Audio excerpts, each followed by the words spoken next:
Good. Right. Well, welcome everybody to this month's book club. A timely book in all senses of the word. And just for, so I think everyone's been here, but just for everybody that's watching, the purpose of book club is obviously to continue your personal development, give you a bit of a target to get something read, because often books sit on the side and every intention to read it, but if you're working towards something, it really helps. But the main thing really is to share our learnings from it, because no matter how many times you read a book, there's always things you miss, and it's good to pick up other people's ideas, which reinforces your own learning. And so this month is How to Be Smart with Your Time, Duncan Bannatyne's book. Now, probably don't have to explain who Duncan Bannatyne is. I think most people know. But unless you've read his autobiography, which is actually a very good read, I would recommend it. You won't know that he was a bit of a beach bum until the age of 29. He was in prison, having thrown his captain over the side of a boat when he asked him to do something he didn't want to do. But he was one of those sort of bit of a lost soul up to the age of 29, sat on a beach, looking out, and just made a decision to himself that he was going to be a millionaire. He just said, right, I'm teaching all these millionaires to learn how to surf and windsurf. None of them are any better than I am. And therefore he said, right, I'm just going to go back home, back to Glasgow, and start a business. And he started a fleet of ice cream vans, which was quite entertaining in Glasgow in those days, because they had this thing called the Ice Creams War. I don't know if you know about those. The sort of the mafia were taking control of ice cream vans to laundry money. So it's quite an interesting story about that. And then he got into a nursing home, because I think his parents were in a nursing home, and he was fed up with how badly they were run, and he said, I can do this better. And that then obviously led to his health and fitness clubs, and eventually into Dragon's Den. Interesting. He's written 7 books.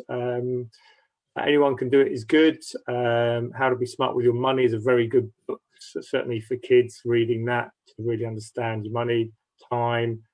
43 Mistakes for Business Make. It's okay. And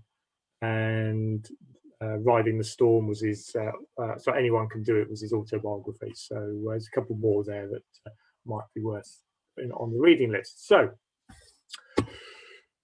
the book is split into 2 parts, which I thought was quite good. The first one really is about, you, where you are, what you're trying to actually sort of do, what are you doing with your life, and that sort of goal setting. So when I talk about be, do, have, this is very much about the sort of the be and the have, and really getting clarity around that. So again, we've got quite a few chapters. I've just picked out the ones that sort of stood out for me. Bruce, as you're at the top of my screen, what chapters sort of jumped out for you in this first part?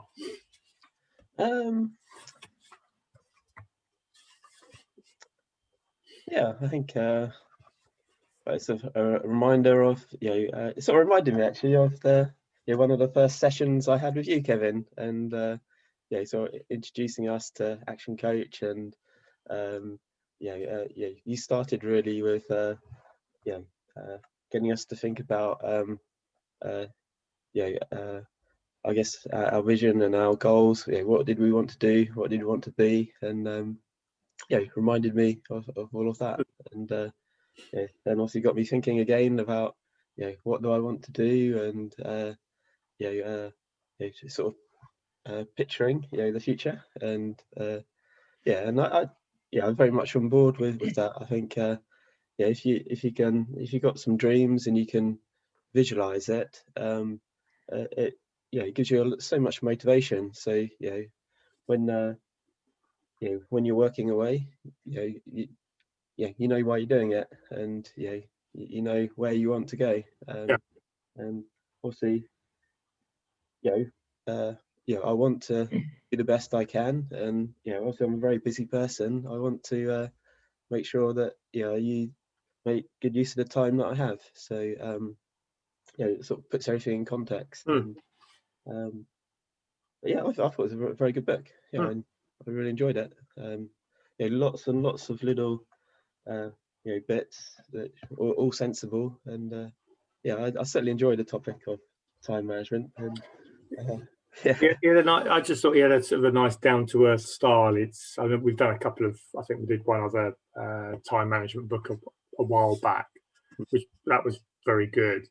But this seemed to be, a bit more sort of down to earth and, just real, this is what he does.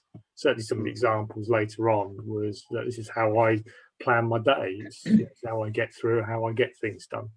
Yes. But yeah, reading it, this is probably the second, third time I've read it now, and I sort of think, oh, that idea, that's my idea. And I think, well, probably I read this first, and then it became my idea. So it was quite. Sometimes you read a book and go, oh, that's where that came from, that idea. So it sows a seed. Ranjit, what about you? Was there a particular chapter that stood out? Yeah, a couple of bits actually. The assessing new opportunities, page 78, the bullet point analysis that he does on there. I had a long-standing client who's been giving me a lot of jip lately, or just finding very difficult. So I actually did this little exercise on them, and I got rid of the client at the end of it. Yeah. In a nice way, but it felt that they really weren't taking me towards my goals, and I seemed to be that, or our company seems to be just there to take them to their goals, and they were very much scorched earth kind of in their approach. And they don't care about the mess and destruction and who they leave behind, and so it was nice to get rid of a property developer. And one of the things that I now do is with a task, I put a little arrow now, with an upwards arrow which says which indicates whether I feel this task will take me towards my goals. So nice. It's just. So that was something that was very, very practical. The other thing that made me laugh a little was page 47, which was the last Fiverr chapter. Yes. Which I very much enjoyed that, because that's valuing your time and effort. And I have some very close family members who would be those guys that would very much be looking for that last Fiverr, and demonstrating this exercise to them was quite fun. But it did actually open up to me the fact that if you are in a 9 to 5, then spending hours and hours researching something in the evenings is okay for them as employees, but obviously not good enough for us where we're business owners or trying to be business owners and haven't got that time. Those are points that jumped out to me. It kind of reminded me, there was a book by a chap called Rob Moore. I've forgotten the name of the book, but he actually went as far as doing all these like little nifty calculations that, you don't get a cleaner when you're rich, you get a cleaner to allow you to have the time to be then able to make money to be rich, for example. And then he does a calculation in his book which he says something like, I have saved £490,000 over my life, or I've made an additional £490,000 by having a cleaner, for example. So it kind of did remind me of that, and I did enjoy that. I did that with a client the other day. Actually, he's got to a point where he's managed to move up and almost out of the business.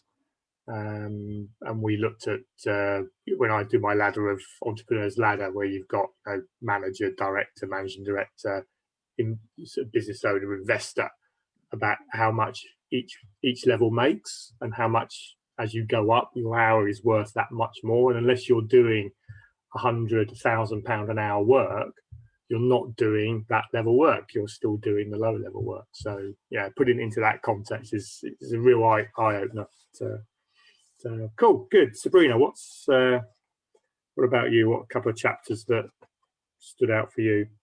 I really enjoyed this book. He's a man after my own heart. I just wish, I'd made the same amount of money, but he's clearly organized and he has standards, which I really like. And I suppose in a sense, because it sounds awful to say getting on in life, but having got to the stage where I am in life, I think I'd have been very disheartened if I hadn't realized that I've actually got some of this in place. But it enabled me to focus. The first thing, it's an excellent read. I agree with what the others have said. And it's the sort of book that you can leave in the loo because it can be picked up and dipped into. That is ideal for my lifestyle or my husband's lifestyle. So that's a brilliant one for a start. And the other thing was, it encouraged me to know that I was doing some things right, but there is plenty of room for improvement, even still. The thing that really hit me was even before the book started, when he says that he was made aware that anything can happen to us at any time, and to make the most of whatever time we have. Well, as some of you know, I was ill 4 years ago when my neck broke, and it was discovered I had cancer, and that was a real wake-up call. And since then, I have really tried to make the most of every minute. And also, my goal in life is to make a difference in very general terms. And anything I can do to make that better is good. And so the chapter that jumped out at me was the one about staying focused, when he says, not what are you going to do today, but what are you going to achieve today? And I've been able to look at that in a sense of my, albeit maybe small, but achievements each day. And where Ranjit said about the last fiver, I really loved that chapter because it actually made me feel less guilty for perhaps not doing the thing to the nth degree, to be the perfectionist and not to waste any food or waste any money. And I feel much happier about that now. So there was so much in this book in general terms, really, that enabled me to be more focused and to get far more out of my time. No, I do. I think that having a to achieve list rather than a to do list, because it's putting you into the positivity of actually the goal. What do I want to get done? Certainly, I don't have an issue with a to do list. I think the more logical sort of DC you are, I think to do lists work. I's and S's struggle more, I think, because there's no emotional attachment to the task. So I think it does work better with the sort of, you're more an outgoing people person. To do list seems like a chore of, oh God, I've got to do all this stuff. Whereas if you switch it to achieve list, it can have more of a positive impact on you. Good. So so stay focused. Focus, as he said, is really, really key. Andy, what about you? Yeah, I found it a good read. I thought it got off to a nice start with looking at the goals, and I like the fact that he didn't just say identify your goals. I think a lot of sort of time management books kind of they might tell you to prioritize things, but they don't really go into how to determine what your own personal priorities are. It was nice to see some of that in there. And yeah, I guess beyond that, there weren't sort of particular chapters in this section that stood out. I think I took a little bit away from each. Yeah. Okay. So Steve's still sort of driving, I'm assuming. So anybody else? Is there anything else that you liked? I think, for me, in the identify your goals is to break it down into components. He sort of said their home, work, love, family, friends, money, passion. I think that's a real key thing. It's because it's difficult sometimes. You say, well, what's my goal? I don't really know. Well, what's your goal around your home life, your family life, your work? So break it down and create a smaller area, and then set goals in each of those. I did that with a client the other day, and he was going, I'm a bit lost. I don't know what to do. I said, right, okay, well, let's look at the roles, because he's delegated a lot to his team. So this happens a lot when business owners grow. They build a team around them. They delegate. They get good, competent people doing a really good job. So their firefighting need has disappeared.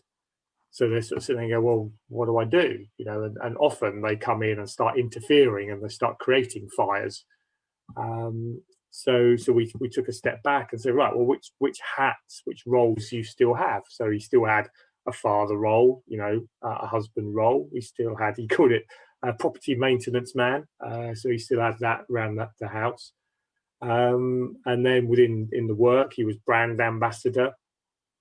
He was sort of, a bit of sort of quality. So we ended up with I think it was about 8 roles he still had. And then we set goals in each of those. And then it was about, right, what are the activities you need to do on a day-to-day basis?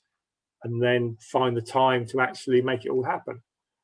So it happens to a lot of us. We sort of lose sight of the goal. And often when we've achieved the goal, we get there and we don't then set the goal for the next phase of our life as well. So I thought that was really good.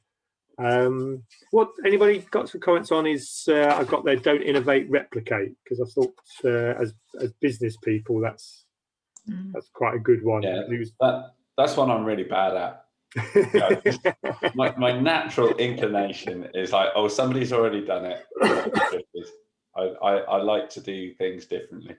Yeah, it could be better. I mean, he's spot on. Of course, it is the logical, lower risk way of doing things. It's just not me. Yeah. And it was also Branson's mantra as well. Find something that somebody else is doing badly and do it better. Don't create something for new. Did anybody watch Dragon's Den last night? No.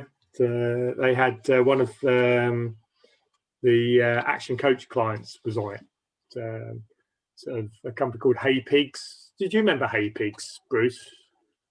They won an award at the BizX, didn't they? Yeah. So they do clothing for guinea pigs and toys for guinea pigs, and this business had grown, I mean, pretty rapidly, hadn't it? It was and they won one of the awards, and it was quite good. And then I saw them they came on the Dragon's Den. I thought, oh, brilliant! It's going to see an Action Coach client that's going to come on the Dragon's Den. And they were awful. He said, what's your turnover growth and what's your margins? They didn't know any of their numbers. And I thought, how can you? I'd kill myself if my client went on Dragon's Den and not know their numbers. So suffice to say, they didn't get any money. So after being really excited that they were on there, that suddenly they were they didn't achieve what they wanted to achieve. But perhaps they were just going for the promotion of the product out there. Because a lot of guinea pigs watch Dragon's Den apparently. Cool. So anything in the detox your life? Because that was my sort of last one. Page 81. Yes, I've made a couple of notes on this. It made me think about monitoring and evaluating what I was doing. And a line that jumped out at me, because it goes along with what I've just said about my mission statement. He talked about you need to care about making a difference in your own life and therefore in others' lives.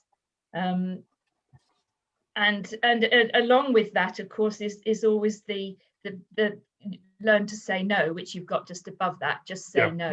I've always found that extremely difficult. Now, my illness has given me a chance to reevaluate that, and people find it a lot easier to understand now when I say no. But in actual fact, it's not that that's stopping me. It's just reevaluating. And another line that jumped out at me a little bit earlier on was, and I will find it in just a second. If you analyze your goals in this respect and tweak them where you need to, and ask yourself, would you regret not pursuing whatever it is more than failing at it? And I think that's actually a good thing to think about. And because I cannot do as much as I used to, but still want to, I have to reassess frequently.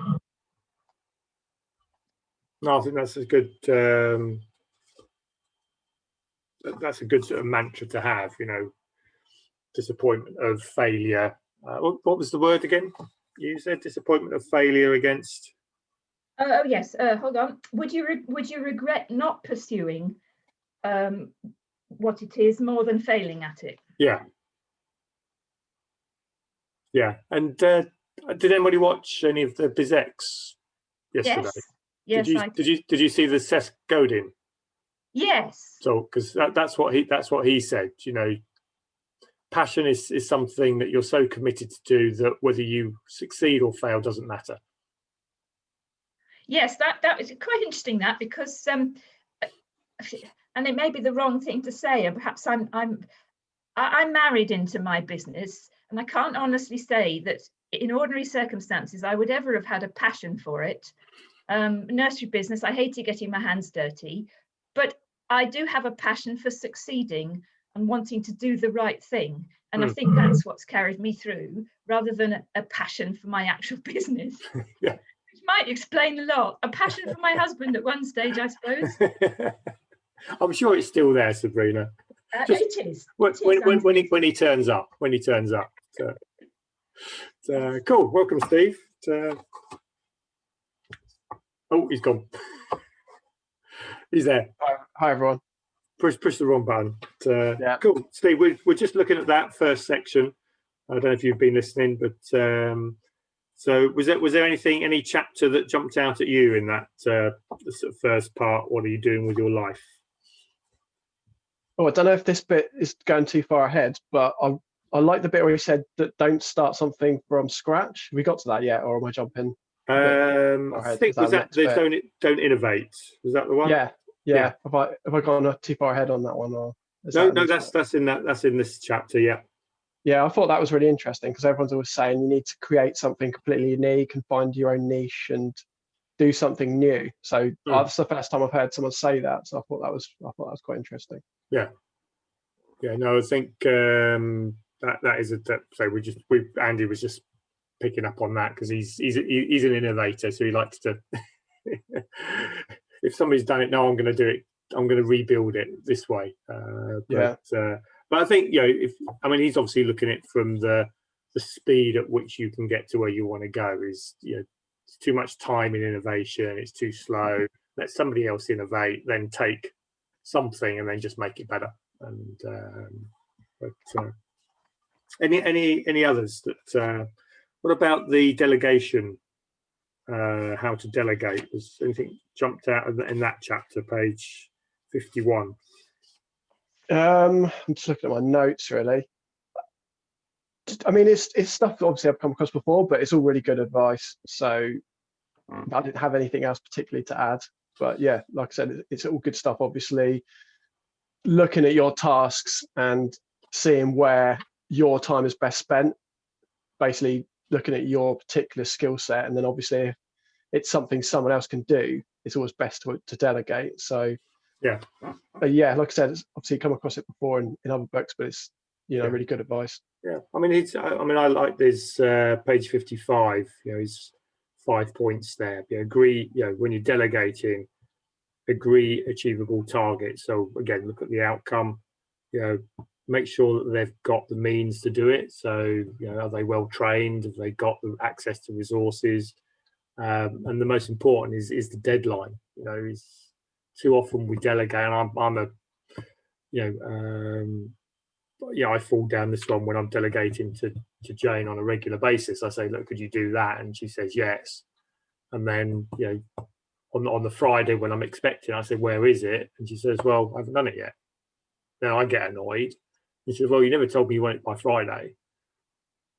So, and certainly, I've learned when you're delegating to high S's, high S's will actually take on that work and say yes, because that's what they like to do, but they're not great at planning it and then scheduling it in. So, always do it, but especially if you've got a high S person you're delegating to, 110%, you've got to make sure you give them a deadline. And then make sure you've got these sort of check-ins. So I think I've done with you before the sort of 20-60-20. So if you give them a week to do it, have a check-in 20% of the way through the time, 60% of the way through the time, and then that last 20%. So just either get them to check in with you or you check in with them. Obviously, if it's a big task, then it's more important to do that. And then get out of their way. Don't micromanage them. Don't sort of keep looking over their shoulder and say, where is it? So good. So any other final points before we move on to the second part? No? Good. So that's really about why we're doing it. As I said, the be and the have. So what do we want to have? Who do we need to be? What do we need to get rid of? Now it's about what do we need to do? So our activity to actually make it happen. So let's start with you then, Steve. What were the sort of top points out of the second part? And the bit I really liked in this one, I've come across it in a book before called Perfect Day Formula, but basically writing down exactly what you do, literally hour by hour, and then it's kind of auditing your day or your week, and then seeing how much time you're really wasting. And then the other way, obviously, you want to write down your perfect day and then see how close they are. So, okay, this is what I've done today. How close is it to what I really should be doing? And then obviously try and get to the point where you're replicating that perfect day every day, sort of thing. So I think that's a really good exercise. I think that's really useful. Yeah, it's one I call it a time audit. And when people are struggling with time, I say, write down exactly every day. Half an hour sort of increments. What do you do? And it's probably the hardest one to get people to do. The looks of despair that I get when I sort of ask them to do that. And it's strange because you think, well, it's just an activity, but I think there's in the back of people's mind is, oh my god, if I write it down, it's going to be obvious where all my time is being wasted. I mean that one is such a key one, and the fact, I'd say this is where I liked his practical approach. He's written down what he does, and the fact that he's actually uses this to help himself. Cool. Was there another chapter? I don't have anything else written down off the top of my head, to be honest, okay, at the moment. So that's all for me, I think. Good. Andy, what about you? What jumped out for you? It was interesting, kind of him sort of going through his own sort of personal diary, and seeing how he schedules things. I think most of the things in there seemed fairly common sense, but it was interesting nonetheless. I think the sort of recording your time sort of side of things that did sort of stand out for me, because that's kind of something that we do anyway at work. We keep timesheets for everything that we do. It was interesting to sort of there's quite a lot of information in there about how inefficient some people were, and how a very large proportion of their working day was actually not spent working, which to me was quite a lot, quite shocking, I thought, because I'm naturally somebody, you know, if I'm working, I'm working. You know, I'll go and get a cup of tea, but, you know, other than that, I'm focused. So yeah, that was that. It always sort of helps to kind of get that broader view of things. So that was interesting.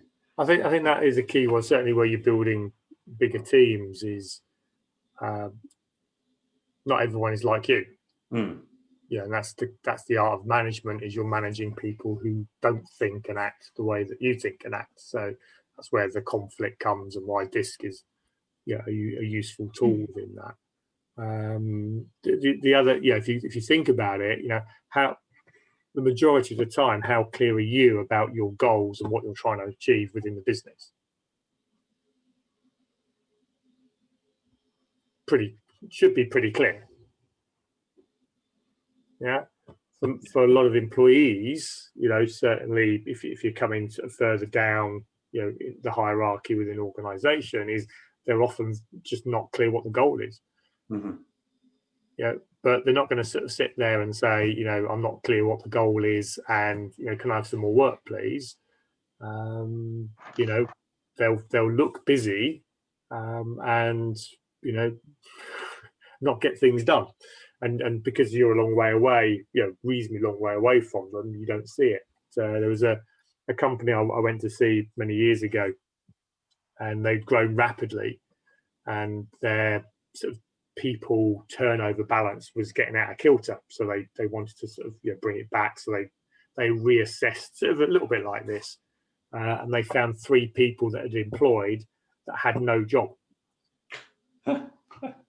So they came to work on a Monday, they sat at their computer, and they went home on a Friday, and they did nothing because they had nothing to do. When their boss came along and said, you okay? They said, yeah, it's fine, yeah. And they spent all day on Facebook and stuff like that. Because for them, it was a job. It was, you know, I come to work, I get paid, I go home. Wow. So these, and it's not because they're bad people or want to rip you off. You know, to me, it's bad management.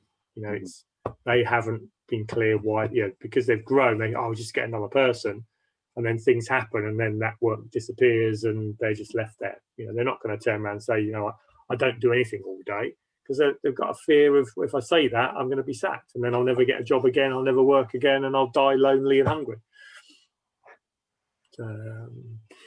So yeah, but Ranjit, what about you? Very much similar to what the guys had said before, which was I enjoyed reading his personal diary, and wouldn't we all like to be an ascot for a whole day and do whatever else he was up to there?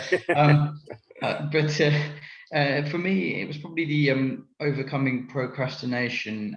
One thing I've always struggled with was the idea of inventing penalties, because really, in truth, there's, you know, I'm not going to really penalize myself. It's very hard to do something that will actually penalize myself. So I liked how he actually specifically mentioned, so it's page 166, which was he said, invent a penalty, invite someone to join you for a glass of wine or a double bill of CSI, and you'll probably make sure you meet the deadline. Well, that kind of resonated with me, because I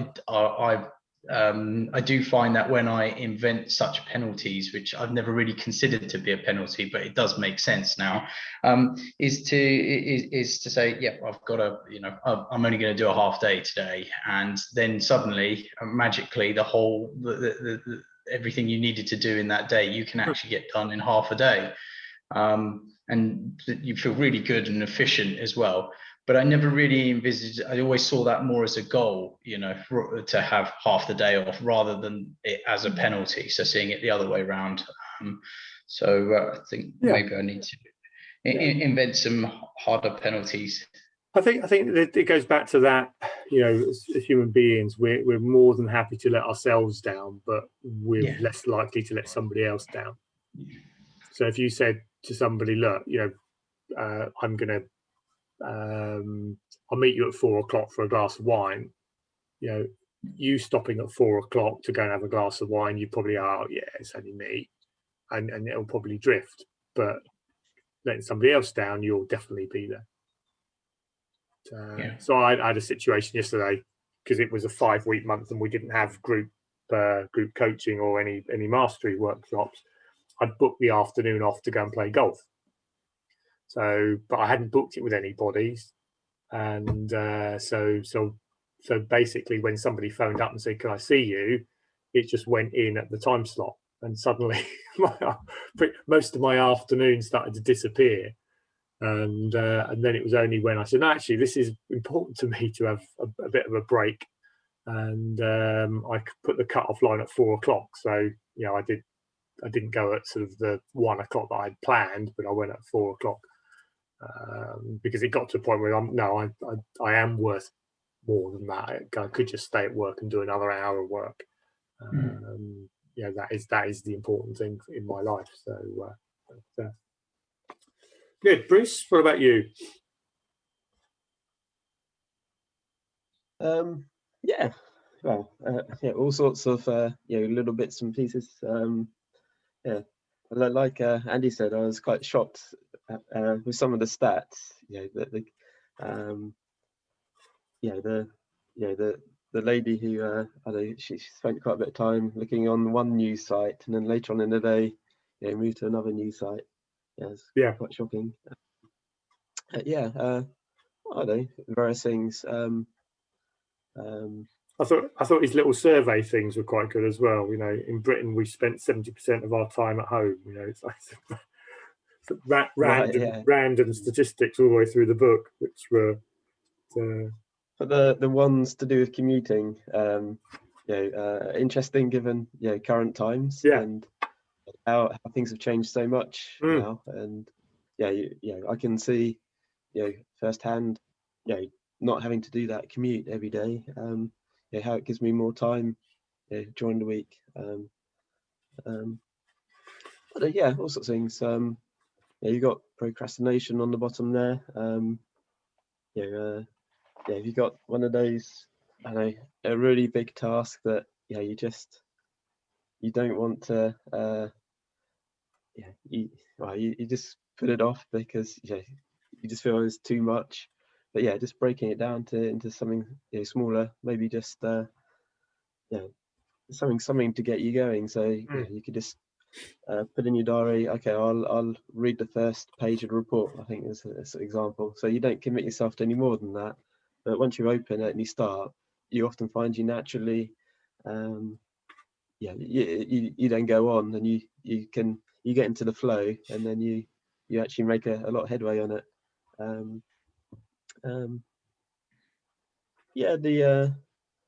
The best way to start your day. One of the things that I do every day, I just sit down and write down on a bit of paper, the 3 or 4 things that I'm going to focus on during the day. I think that chapter had various things we're thinking about.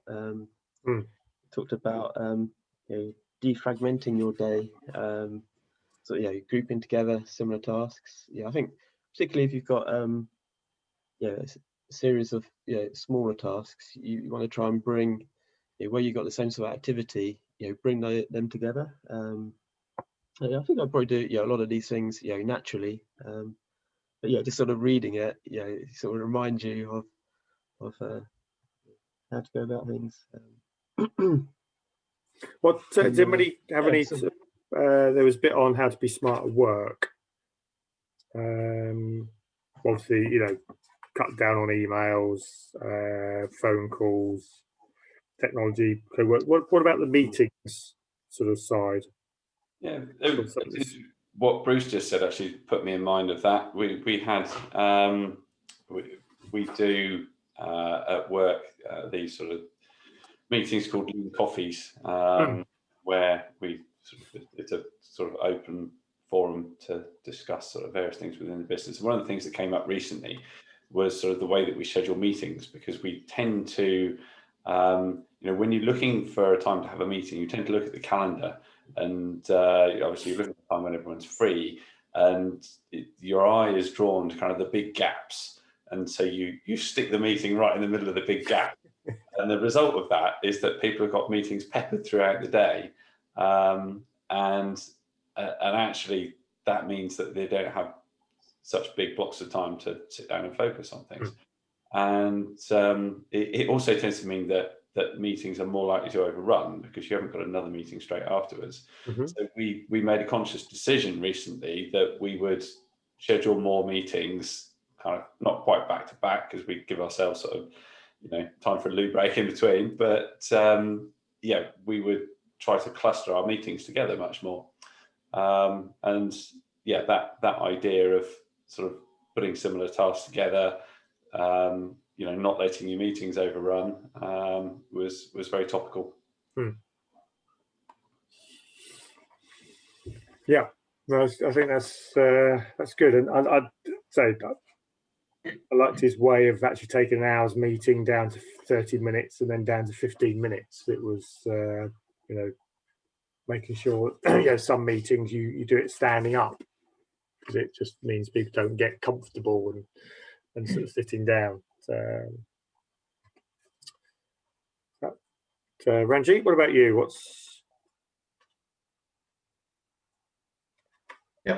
In what sense? In meetings? No, on that. What about the turbo powered to-do list? What did you think? I haven't got anything written down about the turbo powered to-do list, to be honest. So I'm assuming it didn't resonate that much. I can have a look if I can remember. It was page 112, where he says, "Do the longest to-do list in the world." Yeah, I remember this. And then he says break it down into various stages that you can delegate, wish lists, things like that, isn't it? Yeah. I mean, everyone's guilty of I've yet to come across anyone that's not guilty, I should say, of not having an extremely long to-do list.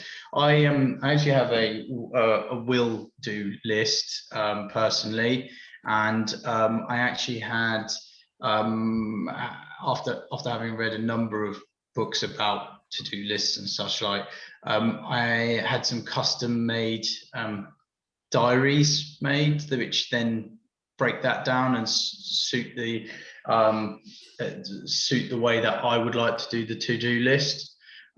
So I have a time column to document how much time I think each task should take.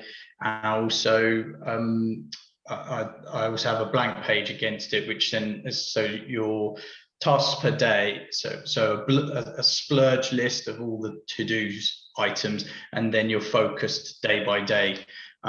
So yeah, I mean, it's a work in progress, but it is something that I've got designed and then printed to suit me, because I know for a fact that to-do lists are just, you buy one off the shelf and it's just literally a to-do list, and he's quite right, it does just get longer and longer and longer. So it's cool. Yeah. And obviously a lot better at delegating things out now. Yeah. Right. So, but you've got somebody to delegate to as well. Yeah. Throw it on my wife's to-do list.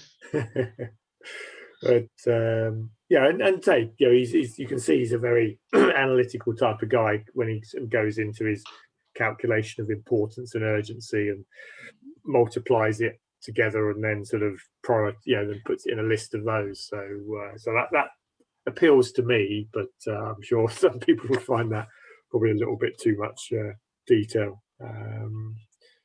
But I think he sort of, when he looks at, you come up with your list, and then you've got to schedule. You've got to actually book those into your diary. The default diary creates a space, so you say, right, sales Thursday morning, 3 hours.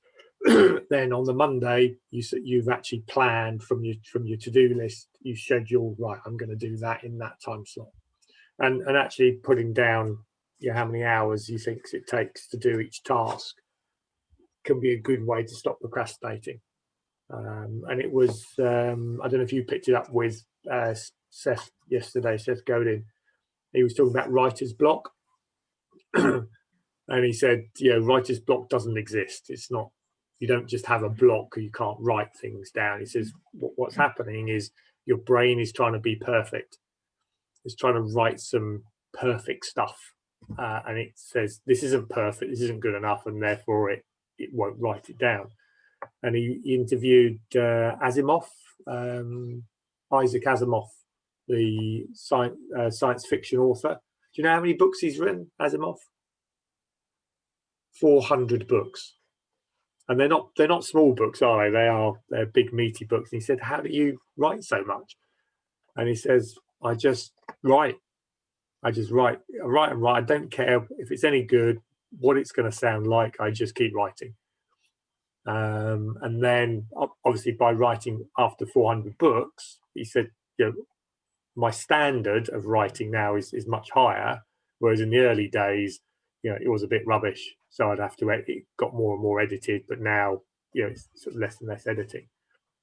So it goes back to stop procrastinating, is just do something, just write something down, just do something, and then you get into the flow, and it will come, even if it's not relevant. Start. There was another book we did read the other in book club, and he had a sort of similar approach, that if you've got something on your list, just start it, just crack on, get it done, and then you'll go into the flow. If you sit there thinking about and worrying, well, should I do this, or should I do this, or should I do this, that's when procrastination will kill you. So good. Sabrina, what about you from this part? Yes, funnily enough, the things I've noted pretty much fall in line exactly with what you've got there, but picking up one or two things that people have just said. I liked the time diary bit. I have to confess I'm guilty of not writing my whole day down, but I'm all too well aware, because I was mentally making a note of how I was spending my day now that I'm now that I'm at home and doing some work from home. And I was very aware of the things the little things that were taking my time, like stopping to do the crossword, and realizing there was a headline on the internet while I was doing something and needing to read it. And I've managed to cut all of that out now as a result of this.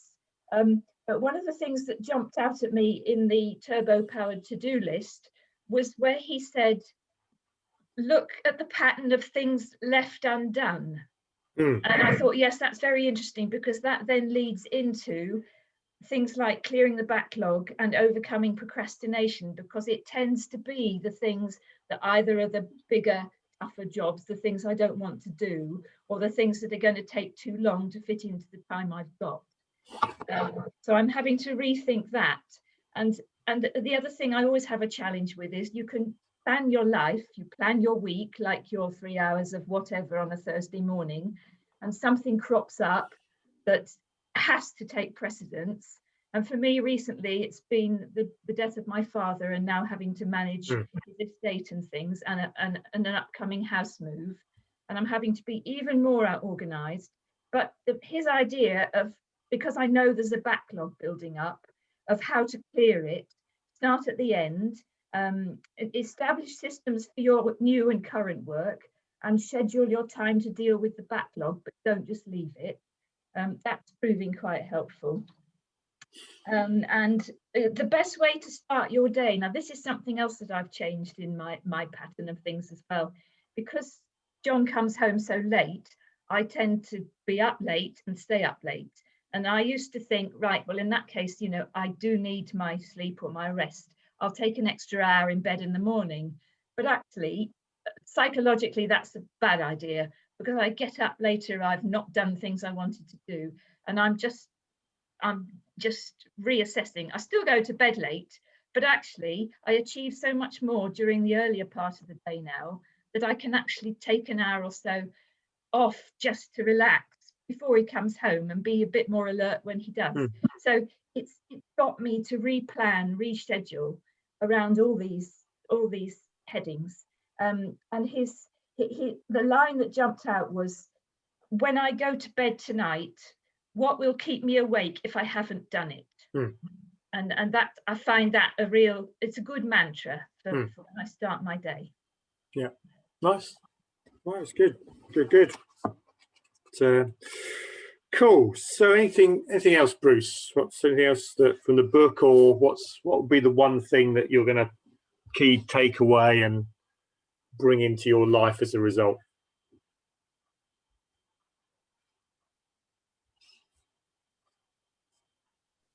Sorry, I was on mute.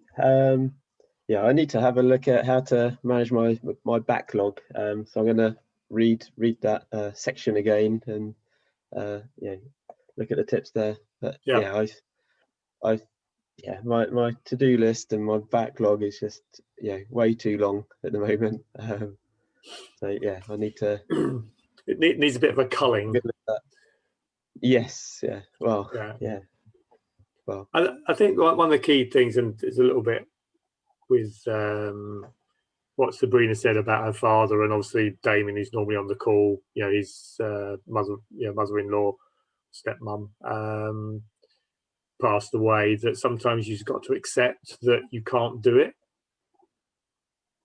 and just say, look, I just don't have the capacity to do this either right now or ever, and just say, right, that's fine. And just remove. I just don't put yourself under pressure.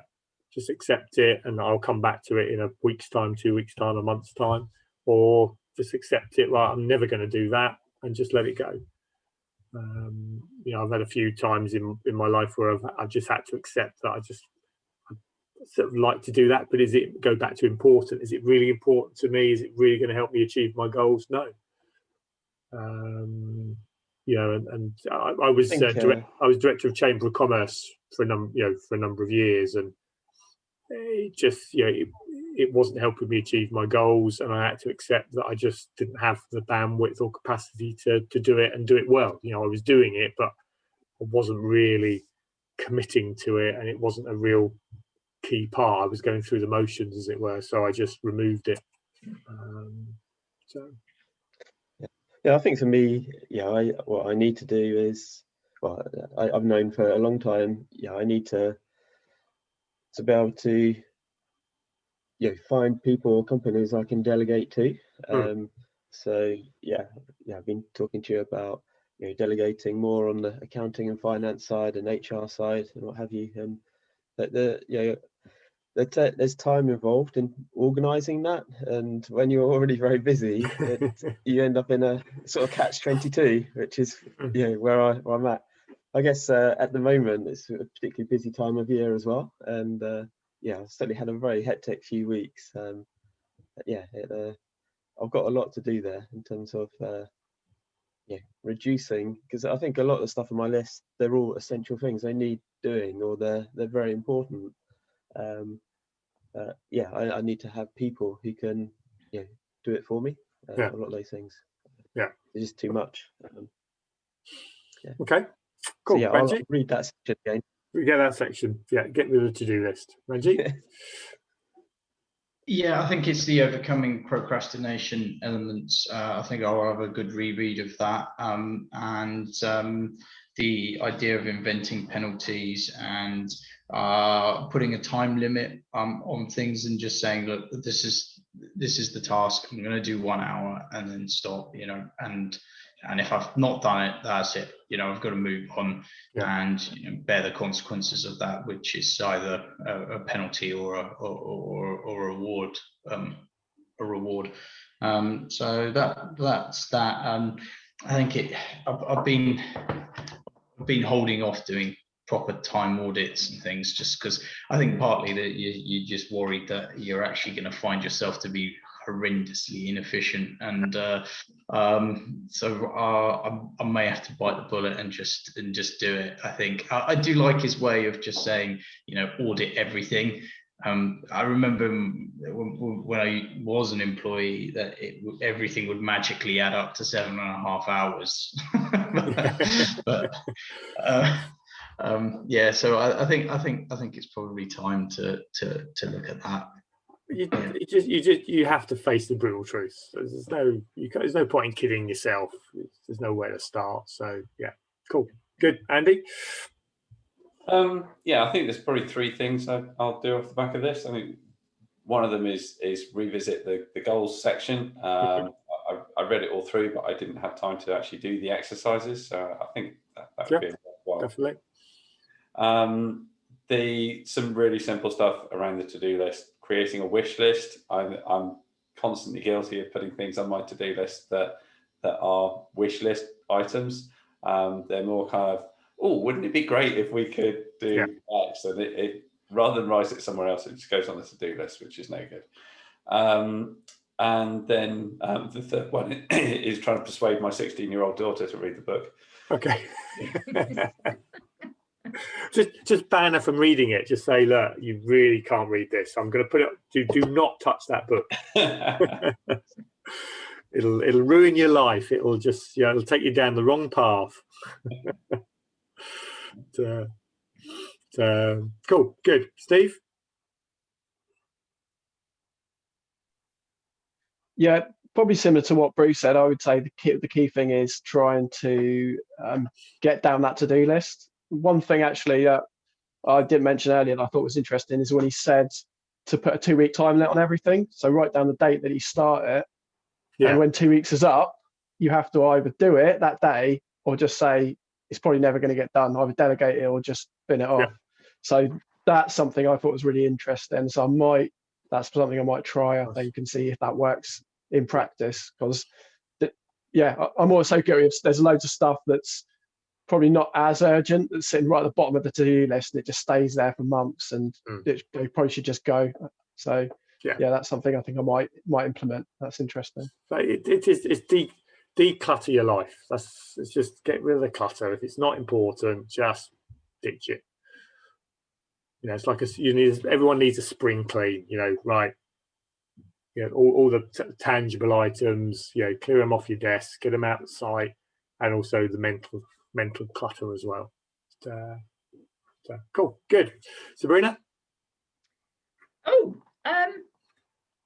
The 3 things I'm going to take away. Well, I've just put, that's a very good point, put a 2-week time limit on everything. I've got to overcome this procrastination. I think that's probably about it, other than what I've said already. Okay, good.